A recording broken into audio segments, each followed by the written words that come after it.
Jadi pada video kali ini saya akan menjelaskan tentang cara penggunaan buku SDKI.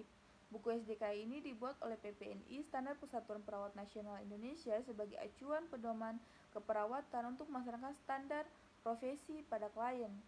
Dalam buku diagnosa ini ada masuk pada positif dan negatif. Jadi kalau positif itu masuk pada promosi kesehatan, dan kalau negatif ini masuk pada diagnosis aktual dan beresiko. Mari kita menjelaskan terkait tentang apa itu diagnosa aktual, apa itu diagnosa berisiko, apa itu diagnosa promosi kesehatan. Jadi kalau diagnosa aktual ini menggambarkan respon klien terhadap kondisi kesehatan atau proses kehidupannya yang menyebabkan klien mengalami masalah kesehatan.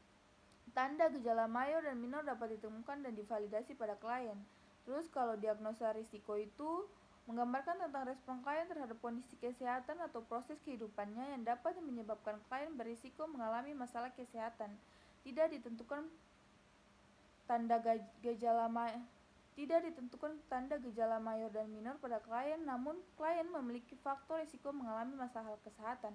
Terus kalau diagnosis promosi kesehatan itu menggambarkan tentang adanya keinginan dan motivasi klien untuk meningkatkan kondisi kesehatannya ke tingkat yang lebih baik dan optimal. Menegakkan diagnosis aktual, kita buka pada buku SDKI pada halaman 18 dengan masalah bersihan jalan nafas tidak efektif. Teman-teman bisa lihat pada gambar ini.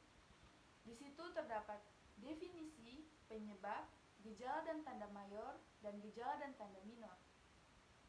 Untuk menegakkan diagnosis aktual, kita menggunakan rumus masalah berhubungan dengan penyebab, ditandai dengan gejala dan tanda mayor atau tanda minor.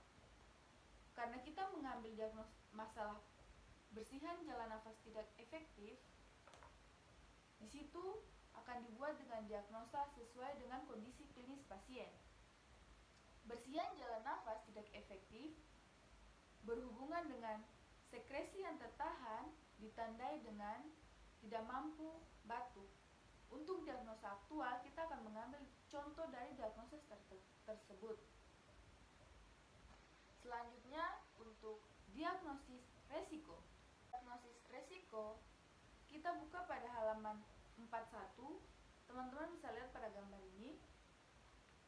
Di situ terdapat masalah risiko penurunan curah jantung. Dalam lembaran tersebut terdapat definisi, faktor risiko, dan kondisi klinis terkait.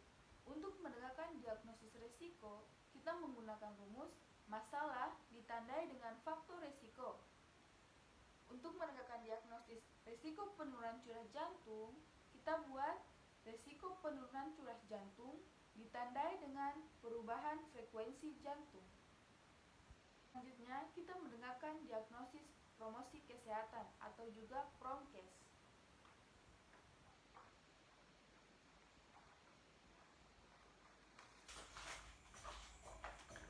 Untuk diagnosis PROMKES, kita buka pada halaman 112 dengan masalah kesiapan peningkatan eliminasi urin.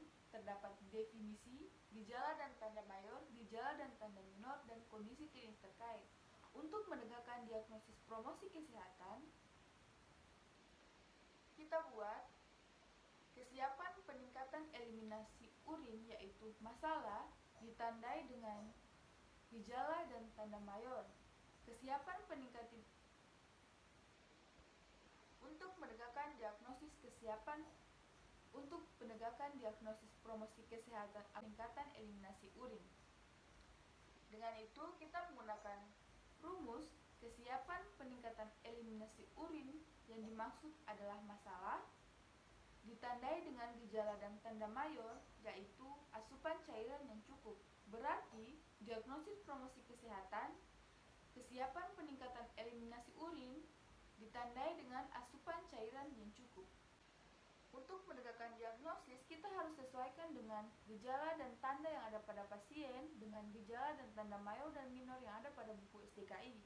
80% yang ada pada buku SDKI harus ada juga pada pasien yang kita kaji. Untuk itu, mungkin itu penjelasan dari buku SDKI dari saya. Sekian dari saya. Assalamualaikum warahmatullahi wabarakatuh dan salam sehat untuk kita semua.